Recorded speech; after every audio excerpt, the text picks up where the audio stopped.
Torej, v današnjem predavanju se bomo ukvarjali z teorijo iger in zato, ker verjamem, da sami še niste do zdaj kaj veliko videli oziroma si predstavljali teorijo iger, bomo tudi današnje predavanje začeli tako z eno demonstracijo, ker se boste tudi sami zdaj poskusili v eni igri in v bistvu igra je zapisana tukaj na prosojnicah, torej zdaj vam bom razdelil liste in kemike. Tisti, ki ste preko Zooma, lahko tudi sodelujete, tako da vaš odgovor zapišete v chat, pa probajte, če znate, probajte poslati tako, da pač vidimo samo mi sporočilo, ne ostali udeleženci. Torej, lahko si preberete navodilo, jaz ga bom vam še enkrat pač predstavil. In da bo bolj zanimivo, ne gledate en drugemu, kaj ste zbrali, glede na to, da sedite en zraven drugega. Tukaj imate kemike.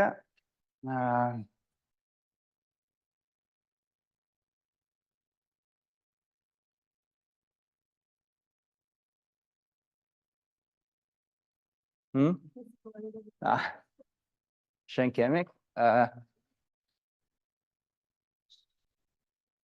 Torej, naloga je naslednja.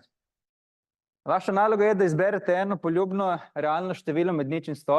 Pač za tiste, ki mogoče ne veste, kaj pomeni realno število, lahko zberete decimalno število, lahko zberete pač korene, če hočete, lahko zberete cela števila. Vključno med 0 in 100 in ga zapišete na list. In zdaj potem, ko boste vi vsi napisali vaša števila na list, bo Rok pobral vaše številke in poročunal povprečje teh številk. Na to, ko bomo zračunali povprečje, bomo zračunali 2/3 tega povprečja. In zmagovalci igre boste tisti, ki boste izbrali število, ki je najbližje temu številu T, torej 2/3 povprečja.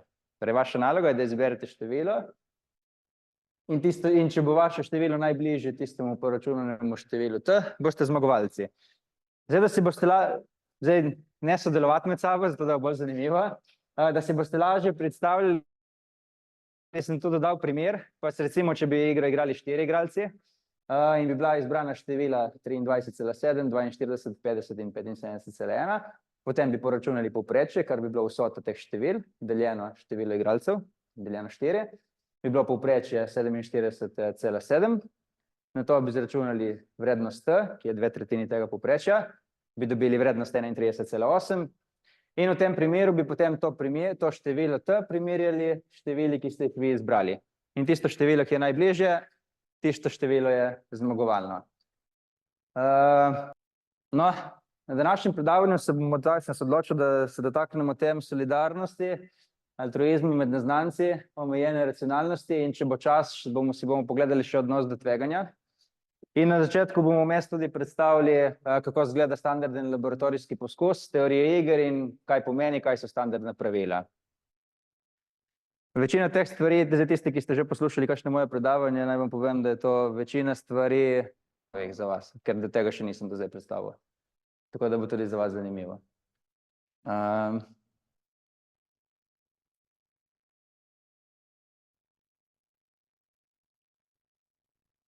Tukaj malo zdaj šteka to.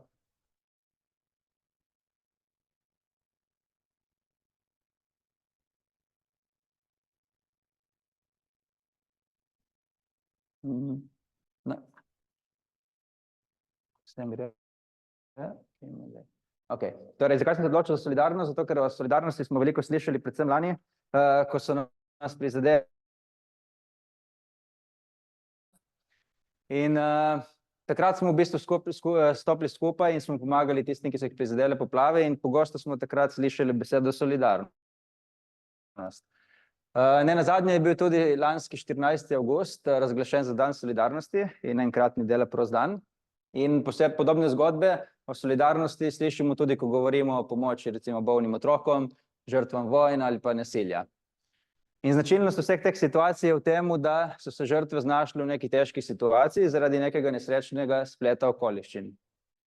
In ne pa zaradi lastnih slabih izkušenj, tako da tukaj, zaradi lastnih slabih odločitev, tako da tukaj ne štejemo recimo, da je nekdo recimo zakockal denar v kazinoju ali pa igral stave, tega pač ne štejemo pod te primere.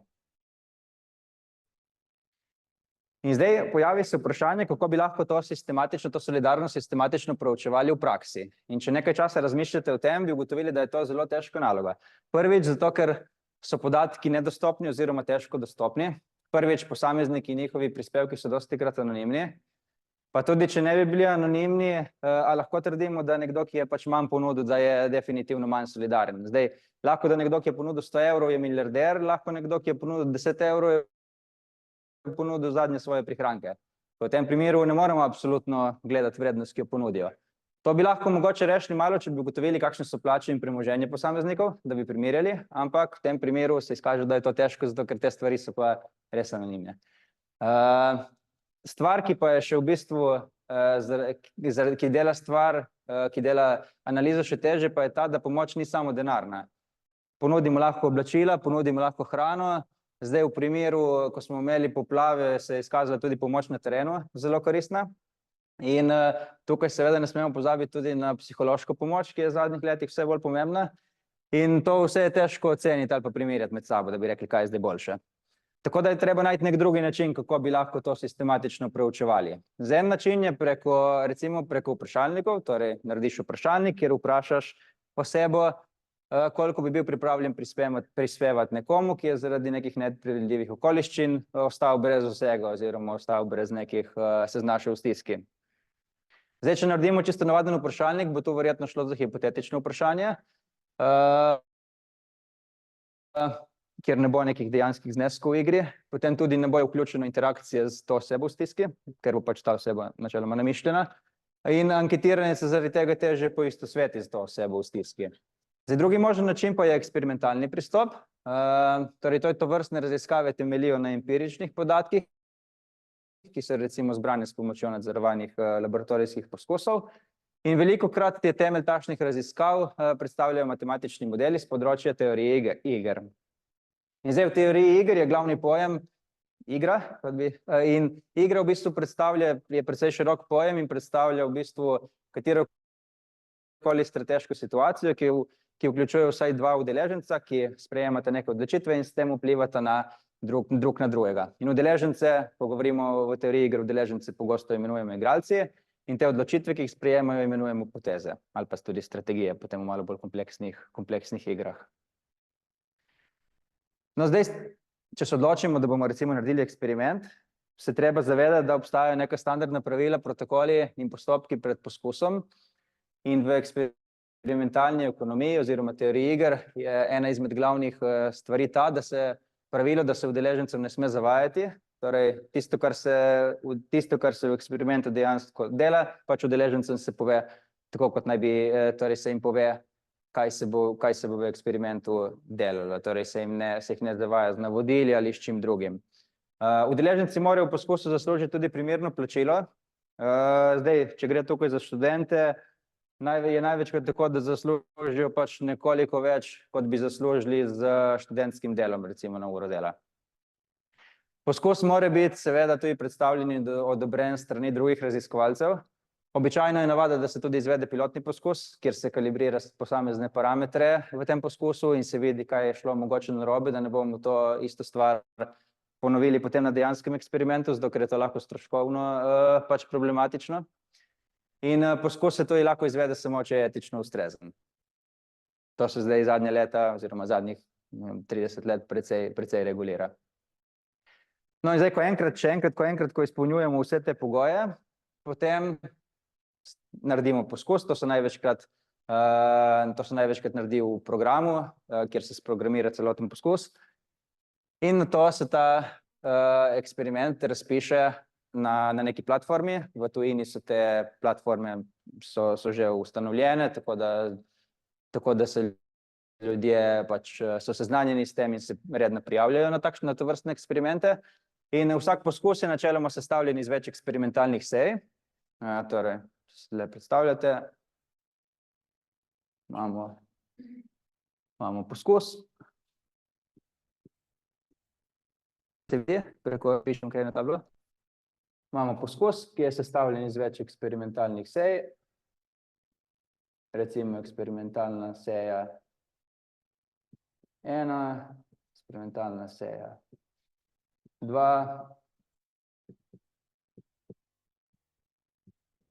3 in 4, recimo, da imamo 4 eksperimentalne seje. In zdaj vsaka seja je podvržena enemu ali več eksperimentalnim okoljem, ki se med seboj minimalno razlikujejo. Torej, recimo, da imamo tukaj potem eksperimentalno okolje 1 ali pa eksperimentalno okolje A, pa eksperimentalno okolje B. In zdaj recimo prva seja in druga seja sta podvrženi temu, tretja in četrta sta podvržena temu.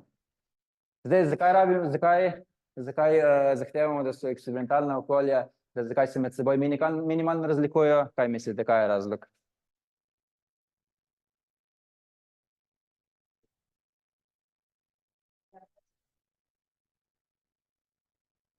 Ja, zato da lahko točno razberemo, kaj je tisti faktor, ki je vplival. Torej lahko, če preučujemo nek faktor, naredimo razliko med tema dvema eksperimentalnima okoljema samo v tem faktorju, da ga dodamo ali odvzamemo in vidimo, če so kakšne razlike, če je vse ostalo enako, lahko pripišemo razliko temu faktorju. Bravo. No, zdaj o prihodu na poskus dobijo tej naši udeleženci natančno navodila v poskusu in o tem, kako se je potrebno obnašati. Pravila so precej stroga, tako da če kdo krši kakršnokoli pravilo, je nemudoma odstranjen iz eksperimenta brez plačila. No, na to, ko pridejo v laboratorij, laboratorij je v bistvu navadna računalniška učilnica, kjer so notri računalniki, ki so ograjeni z vseh strani z takšnimi pregradami, tako da ne morejo eden drugemu gledati v ekran.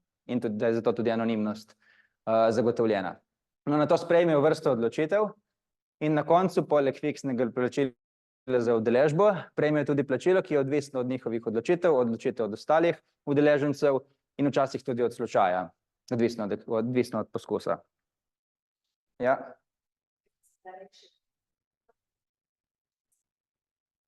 Načeloma se lahko na eksperiment prijavi vsak. Zdaj, zaradi praktičnih razlogov se to največkrat udeležijo študenti. Prvič zato, ker plačila, ki jih ponujamo, so za nekoga, ki dela v službi, nekoliko premajhna, da bi pač pustil tisti dan, da bi vzel dopust in bi prišel na tak eksperiment. Druga stvar je, da je vedno več eksperimentov zdaj preko računalnika, kar pomeni, da morajo biti tudi udeleženci računalniško pismeni, tako da iz tega vidika je nekoliko težje povabiti upokojence, da pač možno je. Ja. Ja. Kaj so glavne prednosti tega laboratorijskega poskusa? Prvo je to, da je povsem nadzorovano okolje, kar pomeni, da ima taki vodji eksperiment nadzor nad preferencami, nad različnimi okolji, ki jih preučujemo, in to omogoča, kot smo že prej ugotovili, raziskovanje vpliva posameznih dejavnikov. Recimo lahko ugotovimo, kako nagrada ali pa kazen vplivata na določeno vedenje, lahko kako podatek o preteklem vedenju vpliva na trenutno ali pa prihodnje vedenje. Potem dobra stvar je tudi ta, da omogoča merjenje določenih stvari, ki jih sicer ni možno, recimo merjenje prepričanj ljudi, in pa tudi, ne vem, odnosa do tveganja, odnosa do poštenosti. Naslednja stvar je ta, da se jih da replicirati, zato ker ko so tovrstne raziskave objavljene v znanstvenih revijah, je običajno v teh revijah tudi opis celotnega poskusa z natančnimi navodili, tako da lahko potem bodoči raziskovalci tudi replicirajo to. To je dobro, zato ker ponovitve po eni strani ali okrepijo določen rezultat, po drugi strani pa ga lahko postavijo pod vprašanje. Druga prednost tega je tudi, da omogočajo testiranje novih politik ter mehanizmov, in tudi na ta način pač preprečijo, da bi se neki slabo zasnovani sistemi implementirali v praksi. Ker če bi se slabo zasnovani sistemi implementirali v praksi, bi lahko to povzročilo velike stroške. Tako da so primeri iz prakse, kjer se je dejansko to uporabilo, da se je potem nekako izoblikoval nek mehanizem, nek sistem, ki je bil učinkovit. In seveda te eksperimenti tudi omogočajo simuliranje naključnih dogodkov. Zdaj, ko imamo računalnike, seveda to lahko. V preteklosti, ko ni bilo računalnikov, so recimo to reševali tako, da so metali kocke na poskusih.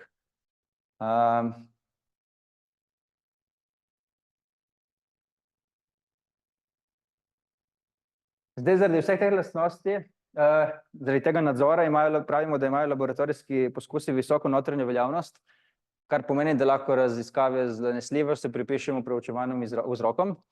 In v primeru poskusov, ki vključujejo teorije igre iz teorije iger, to zagotovimo z relativno enostavnimi, abstraktnimi igrami. Ampak zato, ker imamo tukaj tako enostavne modele in tako abstraktne igre, pač je ta trade-off med zunanjo in notranjo veljavnostjo, tako da to, če povečamo notranjo veljavnost, nekako to negativno vpliva na zunanjo veljavnost. Zunanja veljavnost pa pomeni, koliko lahko te naše poskuse posplošimo, torej poskuse z udeleženci, koliko lahko to posplošimo na celotno populacijo. Nekaj razlogov za nižjo zunanjo veljavnost je tudi manj podatkov, zato ker tukaj v tej poskusi pač vključujejo udeležence, kateri so plačani, in zdaj ta izplačila so zdaj za nek normalni eksperiment lahko tudi okoli 30-40 evrov. Zdaj si predstavljate, če imamo že 200 udeležencev, če bi že imeli 200 udeležencev, bi to bil kar že za samo en poskus kar nekaj stroškov. Da bi pa imeli recimo, ne vem, 20.000 podatkov, kot jih imamo recimo pri kakšnih drugih študijah, pa bi to bilo praktično nemogoče, da bi vsak raziskovalec lahko tega lotil. Zdaj, druga stvar je tudi, da je to umetno okolje in glede na to, da so pravila tako strogo in da je precej formalno vse, mogoče lahko to kako vpliva na dejansko vedenje. In v določenih primerih je tudi vzorec sestavljenih študentov mogoče ni reprezentativen. Zdaj, problem je ta, recimo, če bi nas zanimalo, kako se obnašajo trgovalci na borzi, če bi hoteli zdaj, to so izkušeni trgovalci, bi bilo malo neprimerno, da bi vedenje teh trgovalcev recimo skušali razumeti s pomočjo simulacij v laboratoriju, kjer bi imeli študente, ki niso nikoli srečali teh stvari. Torej, vrnimo se zdaj, ko smo zdaj ugotovili, ko smo si zdaj pogledali, kako te eksperimenti pogledajo, se bomo zdaj vrnimo na našo temo solidarnosti in pogledajmo, kako bi jo lahko proučevali z enostavnim poskusom. Zdaj, ideja za konstrukcijo igre je naslednja, pač potrebujemo več udeležencev. Če želimo nekako smiselno ugotoviti raven solidarnosti, morajo biti vsi na začetku enako premožni. Torej, to dosežemo tako, da pač damo vsakemu enako, torej, da vsakemu damo na začetku nek enak fiksen znesek. In zdaj naključno izbranim izmed njih se bo zgodil nek neljubi dogodek, ki bo vplival na njihovo finančno stanje. In premožnejši po tem primeru lahko finančno pomagajo revnejšim. Zdaj, ta prva tovrstna raziskava je bila narejena 1998, kjer smo imeli skupine s 3 udeleženci. In vsak je bil lahko premožen ali manj premožen, torej samo 2 skupini ljudi, in to je bilo odvisno od slučaja. Zdaj, konkretno matematično gledano, torej to finančno stanje si lahko predstavljamo kot neko slučajno spremenljivko, ki ima 2 možni vrednosti. Če torej zapišemo, če F predstavlja naš finančni status, je zdaj naš finančni status, lahko dobiš neko majhno, neko veliko, torej lahko si premožen, dobiš neko veliko vrednost z določeno verjetnostjo P, lahko je tvoj finančni status nizek, recimo z verjetnostjo 1 minus P. Tako je to v matematičnem formulaciji, lahko to predstavimo na takšen način. To je navadno diskretna porazdelitev z 2 možnimi izplačili in 2 možnimi verjetnostmi. No in zdaj, preden vsak ugotovi ta svoj finančni status, se mora odločiti, koliko bi podaril manj premožnim, če bi kakšen tak obstajal in če bi sam bil premožen.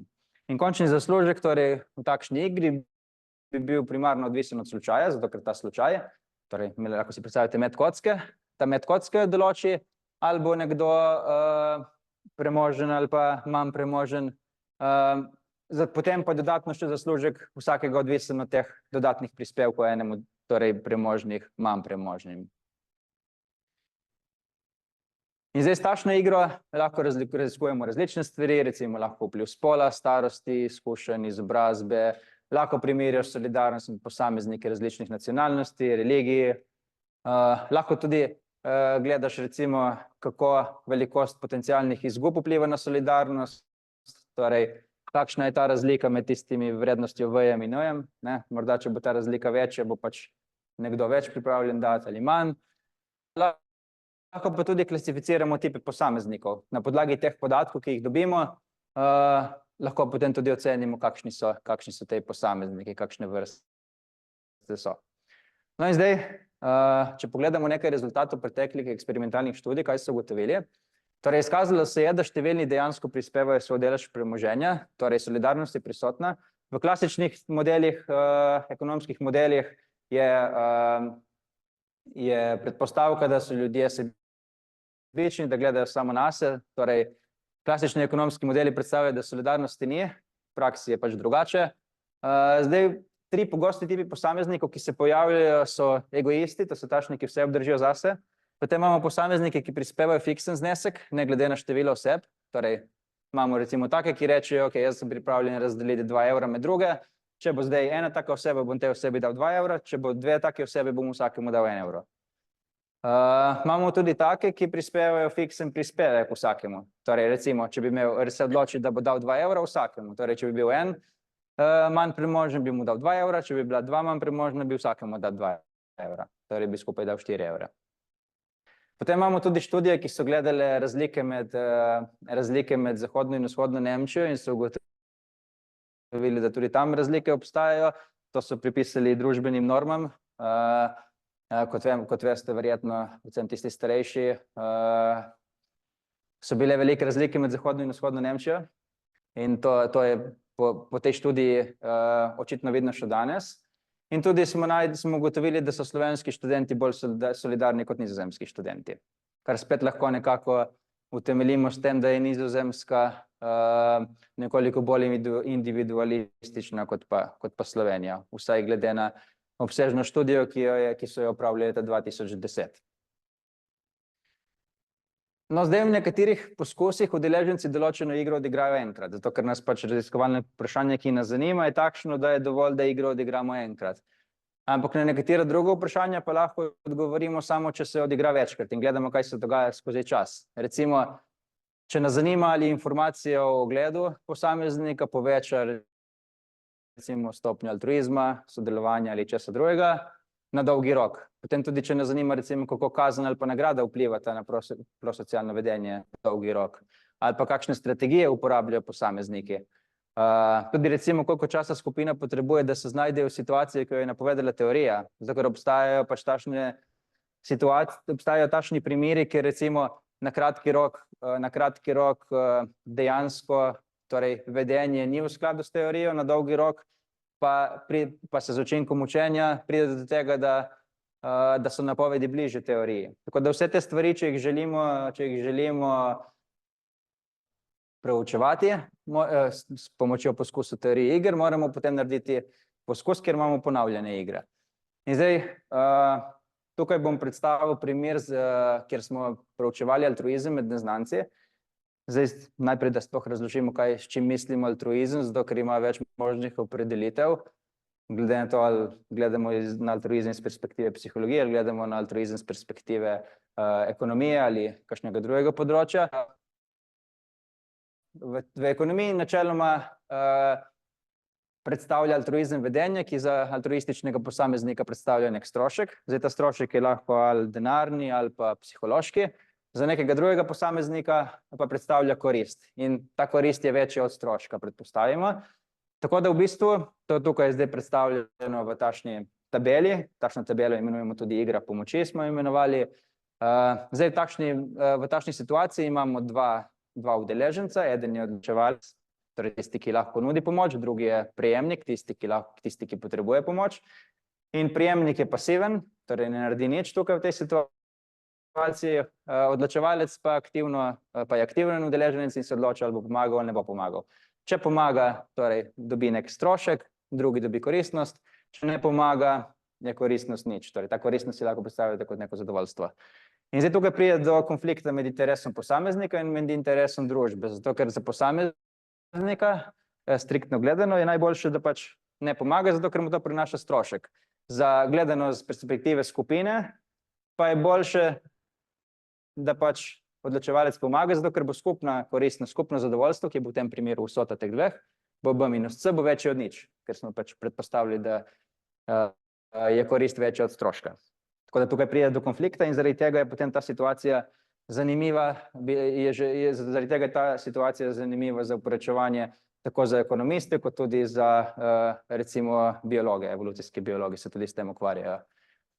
In zdaj, če govorimo o altruizmu med neznanci, sorodstvene vezi oziroma neposredna recipročnost, torej sorodstvene vezi pomeni, da so te igralci med sabo sorodniki, neposredna recipročnost pomeni, da jaz pomagam tebi, zato ker si ti pomagal meni. Zdaj, če govorimo tle o neznancih, potem te dva mehanizma ne moreta razložiti, zakaj ljudje pomagajo neznancim, s katerimi se ne bodo več srečali. Zato je bilo vprašanje, lahko altruizem vseeno preživi na dolgi rok. Obstaja kakšen mehanizem, ki bi spodbujal ta altruizem. In izkaže se, da to lahko naredimo tako, če vključimo v naš model mehanizem, ki se imenuje posredna recipročnost, ki temelji na informacijah o ugledu posameznikom. Torej, altruizem bo lahko preživel, v tem primeru bo altruizem lahko preživel, če bo v tej populaciji ljudi bilo dovolj takšnih, ki bojo pogojevali svoj altruizem glede na ugled nasprotnika, in če bo imel ta nasprotnik dober ugled, mu bo ta altruist pomagal. Sicer pa ne. Torej, na nek način bi takšni potem kaznovali tiste, ki ne pomagajo. Zdaj, vprašanje je seveda, kako se je ugled v praksi. Imate kakšno idejo? Kaj bi rekli?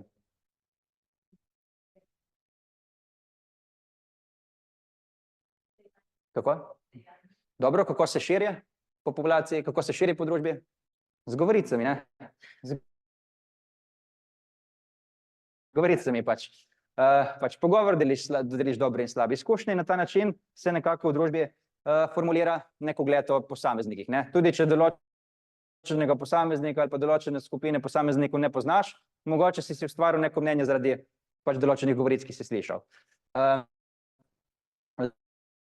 Zdaj, ugled pa je lahko določen na različne načine. Zdaj, en način je ta, da je lahko določen recimo samo na podlagi preteklih odločitev posameznika. Torej, nekomu, ki si videl, da je pač opravil neko altruistično dejanje, mu dodeliš dober ugled. Nekomu, ki je bil sebičen, mu dodeliš slab ugled. To je en enostaven način. Drugi način, ki je mogoče malo bolj kompleksen, je ta, da poleg teh odločitev posameznika gledaš še ugled posameznikov, s katerimi je ta bil v interakciji. V tem primeru bi pač vsako altruistično vedenje vodilo do dobrega ugleda, medtem ko sebično vedenje bi vodilo do slabega ugleda, samo če bi ta bil sebičen do nekoga z dobrim ugledom. Če pa si ti recimo sebičen do nekoga s slabim ugledom, bi to mogoče v neki družbi pomenilo vseeno dober ugled, zato ker si pač kaznoval nekoga, ki je bil slab. Torej, nimamo samo ene vrste določitve ugleda. In te družbe družbe me lahko oblikujejo ugled na različne načine. Tu sem zdaj predstavil samo dva možna. Torej, kako lahko takšno igro, kako lahko altruizem in recimo vedenjske strategije raziskujemo z laboratorijnimi poskusi. En način je, da ponovimo takšno igro pomočjo. Te udeleženci so razdeljeni v skupine in v vsaki ponovitvi so naključno razdeljeni v pare, pri čemer ne vejo, s kom so v paru. In tudi vloga posameznika, torej ali je odločevalec ali je prejemnik, je naključno določena. In potem se odigra takšna igra. Pozitiven začetni znesek, zato ker v tej igri, če se spomnite, če se nekdo odloči, da bo pomagal, mu to prinese strošek. In eno izmed pravil je tudi v poskusih ta, da pač na koncu udeleženec nikoli ne sme načeloma zapustiti eksperimenta z minusom. Torej, ne sme dobiti manj, ne sme plačati tem, ki so pač naredili poskus, jim ne sme plačati torej še on dodatno vrednost. Torej, vsaki pride v poskus načeloma, ali dobi, v najslabšem primeru bi dobil znesek nič ali pa nekaj pozitivnega. Ker če bi pač imel tudi negativen znesek, lahko bi to verjetno koga še odvrnilo, da sodeluje, če lahko sodelovanje tvegano. Na ta način pa sodelovanje ni tvegano. In zdaj, konkretno, če nas recimo zanima, kakšen učinek ima informacija o ugledu in s tem posredna recipročnost na altruizem, lahko naše udeležence razdelimo v dve eksperimentalni okolje.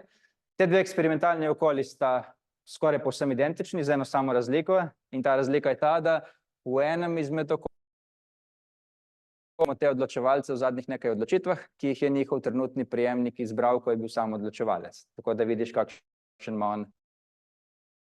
on ugled. V drugem kontrolnem okolju pa ta informacija o ugledu ni na voljo. In potem lahko, ker je to edina razlika, lahko potem, če imamo dovolj velike skupine, lahko potem razlike v vedenju dejansko pripišemo torej preučevanemu faktorju, ki bo v tem primeru bil ugled. Zdaj, kaj so rezultati preteklih študij? Torej, informacija o ugledu se je izkazala, da dejansko poveča altruizem, in s tem, ko poveča altruizem, to pomeni, da dosežemo več tistih učinkovitih situacij, kar pomeni, da je tudi večja izplačila. Izkazalo se je, da tisti, ki so bolj altruistični, dejansko prejmejo več pomoči. In opaženo je bilo to tudi v študijah izven laboratorija, torej ne samo v laboratoriju. Številni posamezniki so bili takšni, ki so dejansko pogojevali svoje odločitve glede na ugled prejemnika. In nekateri pa so bili tudi taki, ki so gledali recimo samo na svoj ugled ali pa oboje. Torej, če imamo mi samo takšen poskus, kjer je ugled določen na podlagi dejanj, torej da vsako altruistično vedenje vodi v dober ugled in vsako sebično vedenje vodi v slab ugled, potem se boš seveda, če si nekoliko preračunljiv, se boš poskrbel tudi za svoj ugled, zato ker če boš imel dober svoj ugled, boš pač s tem lahko povečal možnost, da ti bo nekdo drugi pomagal v prihodnosti. Tako da tudi takšne imamo v poskusih. In tudi v praksi imamo takšne, ki pač gledajo tudi na svoj ugled. Zdaj, nekateri so zanimivo pogojevali tudi svoje odločitve glede na pretekle osebne izkušnje, torej osebne izkušnje igrajo tudi očitno določeno vlogo. In različne skupine pa tudi razvijajo drugačne družbene norme. Torej, mogoče nekaj, kar je sprejemljivo v eni skupini ljudi, ni sprejemljivo v drugi skupini ljudi. In tisti, raziskovalci, ki so pogledali tudi, kako kaznovanje vpliva na vedenje v takšnih igrah pomoči, pa se je izkazalo, da so ta možnost kaznovanja, da je zmanjšala dobičkonosnost sebičnežev, kar je pozitivno vplivalo na učinkovitost spet. No, vrnimo se sedaj na našo igro, s katero smo začeli današnje predavanje. Torej, zdaj v našem primeru, torej, kaj je bilo v našem primeru, kaj smo ugotovili. Da vidimo, zdaj, koliko ljudi je tu igralo. Tu imamo 3, 6, 7, malo majhno število. 7, 9, ok. Torej, v našem primeru je tukaj bilo, zdaj, čeprav vidim, koliko je bilo, povprečje je bilo, koliko je bilo? 25,7, naša vrednost T je bila 17,1 in najbližje je bil tisti, ki je zbral število 17. Je kdo to zbral? 17? Ok. Torej, tu imamo zmagovalca. Torej, zdaj naslednja stvar je, da ugotovimo, kako ste razmišljali. Zdaj, vi zmagovalka, kako ste razmišljali?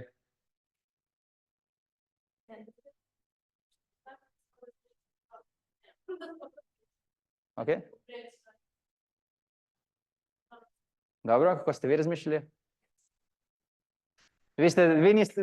Vi niste razmišljali, ste samo zbrali. Ok, ostali, kako ste ostali razmišljali?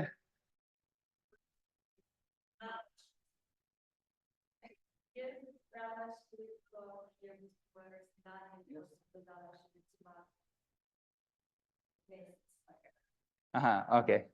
Torej, dokaj naključno, tako bi rekel, ja. Vi tudi. Dobro. No, zdaj številka, ki ste jo vi dobili, ki je bila zmagovalna, je v bistvu dokaj blizu številkam, ki se redno pojavljajo v podobnih poskusih. Ta igra je zanimiva, seveda več igralcev, ko imamo zdaj, če je pač teh ljudi malo, 10, je pač težko delati neke smiselne statistike, ker je preprosto premajhen vzorec. S to igro pa drugače preučujemo, kateri nivo razmišljanja uporabljajo ljudje, oziroma omejeno racionalnost preučujemo. In to je tudi primer igre, pri kateri se napoved klasične teorije iger ne ujema z dejanskim vedenjem posameznikom. Zdaj, klasična teorija iger predpostavi, da boste vsi naredili neskončno korakov naprej v razmišljanju, kar bi vodilo do situacije, kjer bi vsi na koncu izbrali nič. Zato, ker če vsi izberete nič, bo povprečje nič in 2/3 od nič bo nič. Torej boste vsi zmagovalci. Teorija iger predpostavi to, ker predpostavi dve pomembni predpostavki. Prva, da so vsi ljudje racionalni, torej da vsi so zmožni narediti vse te korake v razmišljanju. In druga stvar, ki je v tem primeru še bolj pomembna, je pa, da je racionalnost v teoriji iger se predpostavlja, da je skupno znanje, v resnici pa ni. Skupno znanje pomeni, da vsi udeleženci, torej prvo, da so racionalni, in drugo, da vejo, da so tudi vsi ostali racionalni, in da se zavedajo, da tudi vsi ostali, ki so racionalni, vejo, da so tudi sami racionalni, in tako v neskončnost. In problem je ta, da tudi če bi ljudje bili vsi racionalni, če ne bi bilo tega skupnega znanja, torej če vi ne bi vedeli, da so ostali racionalni, če bi mislili, da drugi niso racionalni, pač ne boste zbrali številke nič. Zakaj ne boste zbrali? Zato, ker pač ne bi zmagali v tem primeru. Torej, v takšni igri je cilj narediti en korak več in ne več korakov več v razmišljanju kot povprečni posameznik. In takšna igra, aplikacija takšne igre je tudi recimo na raznih delniških trgih, kjer v bistvu je glavno, da vi kot recimo trgovalec naredite en korak več v razmišljanju kot ostali. Zato, ker pač potem boste premagali trg. Če naredite, in zato pač, zato je ta igra zanimiva za, torej tudi za tiste trgovalce v ekonomiji, ne samo, ker je pač primer igre, s katero bi demonstrirali, kjer bi pokazali v bistvu, da napoved klasične teorije iger se ne ujema z dejanskim vedenjem. Zdaj, tukaj je ena simulacija igre, ki sem jaz naredil, tako da vidite, kako bi izgledala distribucija, kako bi izgledala porazdelitev, če bi bilo tipična porazdelitev, če bi imeli več ljudi. In načeloma imamo nekaj takšnih, ki zberejo visoke številke, čeprav, če bi dobro premislili, številki so večji od 67 ne bi smeli zbrati, zato ker pač, če bi v najslabšem primeru, če bi vsi zbrali 100, bi bilo povprečje 100 in bi 2/3 od 100 bi bilo 66,7. Tako da, če bi zbrali nekaj več od 66, v nobenem primeru ne bi smeli zbrati v bistvu, če smo racionalni. No, in potem imamo pa tukaj, torej tisti, ki zbirajo naključno, recimo, da v povprečju zberejo številko 50. In zdaj tisti, ki naredijo en nivo v razmišljanju naprej, rečejo, če so ljudje recimo nivoja nič, torej če naredijo potezo naključne, bo povprečje 50, torej jaz, če hočem zmagati, bom zbral 2/3 od 50. In to so tisti, ki zberejo potem okoli med 30 in 35, in to so ponovadi tukaj. Teh je ponovadi veliko število. Potem imamo takšne, ki naredijo recimo 2 koraka naprej v razmišljanju. Torej rečejo, recimo, da so vsi takšni, ki so zbrali 33, potem se meni bolj splača zbrati 2/3 od tega. In potem imamo tukaj ponavadi v eksperimentih en velik delež ljudi, ki zberejo števila med 20 in 25. In potem imamo še tretji nivo in četrti, vendar teh je potem vedno manj. In običajno je zmagovalna številka tam okoli 20, okoli 22. Zdaj tukaj, ta poskus je tudi bil opravljen z zelo različnimi skupinami ljudmi in podobni rezultati so bili med vsemi temi različnimi ljudmi, kar kaže na robustnost rezultatov.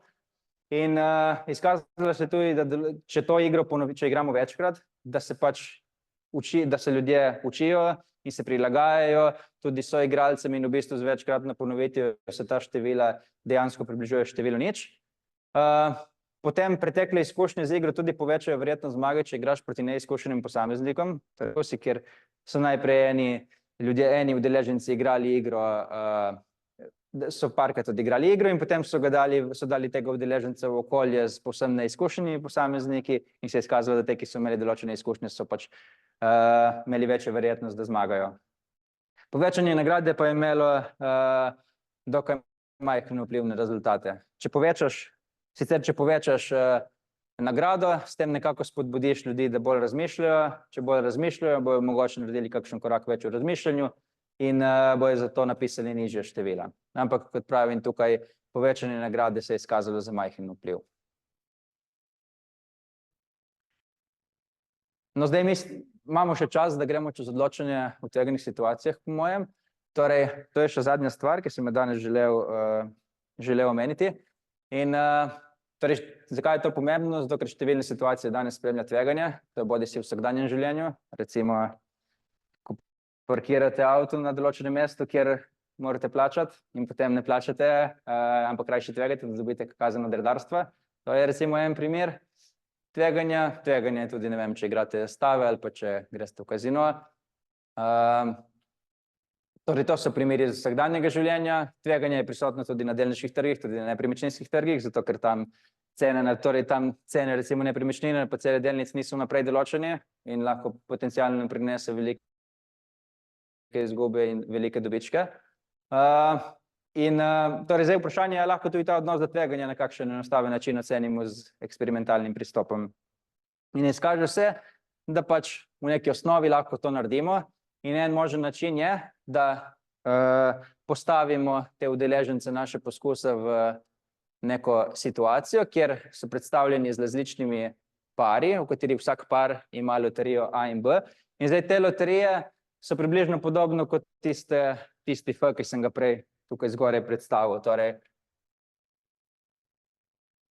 zdaj vsaka loterija, torej, če pogledamo prvi par, vsaka loterija A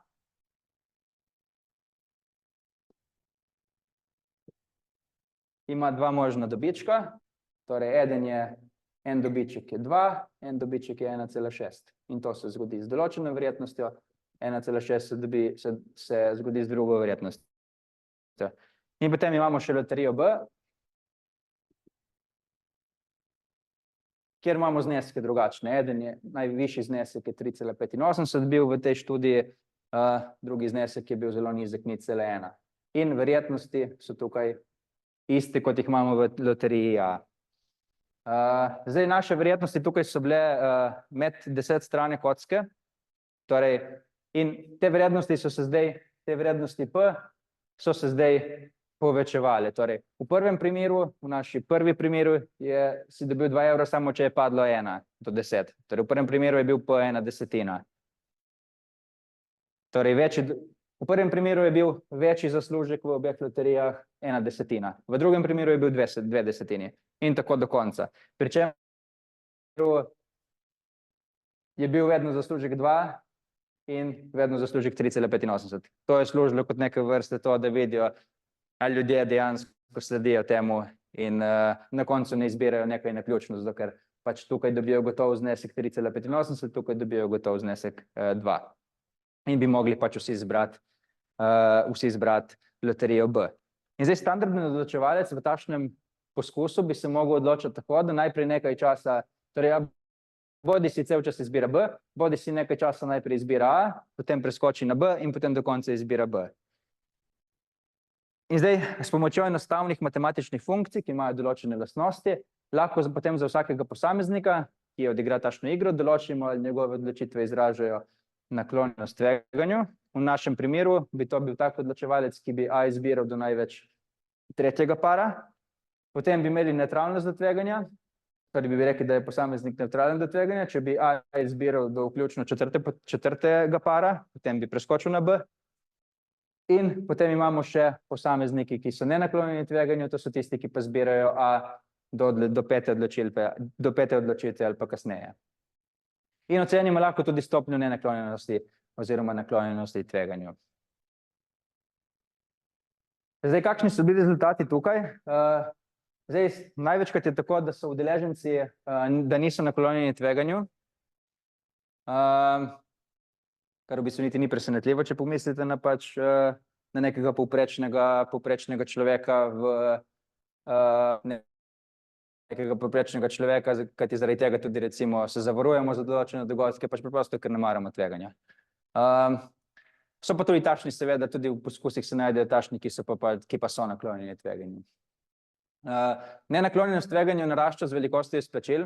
Torej, če mi v poskusu damo takšen primer, torej ali dobijo 2 evra ali pa 1 evro, ali pa če bi jim dali 2000 evrov, pa 0 evrov, bojo tisti, ki bojo pri takšnih večjih izplačilih ljudje malo bolj razmišljali, kaj bojo izbrali in bi mogoče večkrat pokazali to nenaklonjenost tveganju in izbrali tisto možnost, ki je pač nekako manj tvegana. Zdaj, zanimivo pa je to, da pri hipotetičnih plačilih, torej tam, ko jih dejansko na koncu ne izplačajo, pa to povečanje izplačil nima tako velikega učinka na odnos do tveganja. So pomešani rezultati glede vpliva spola. Torej, imamo študije, ki so pokazali, da so moški, da več tvegajo, ima so tudi takšni, ki niso najdli nobenih razlik. Ali pa ki so najdli, da ženske bolj tvegajo. Ok, zdaj s tem smo prišli do konca. Torej, skušal sem vam v teh 50 minutah prikazati, kako lahko s pomočjo laboratorijskih poskusov, teorije iger, preučujemo različne vedenjske značilnosti posameznikov, torej osredotočili smo se na altruizem, na solidarnost, na omejeno racionalnost in odnos do tveganja. Na podoben način se lahko preučuje tudi druge stvari, recimo zaupanje, odnos do poštenosti, odnos do neenakosti. Zdaj, prednosti poskusov so, da so sistematični, nadzorovani in ponovljivi in omogočajo tudi pridobivanje določenih podatkov, ki jih sicer težko ali pa nemogoče pridobiti ali izmeriti. Tako da s tem bi jaz zaključil in bi se vam zahvalil za poslušanje.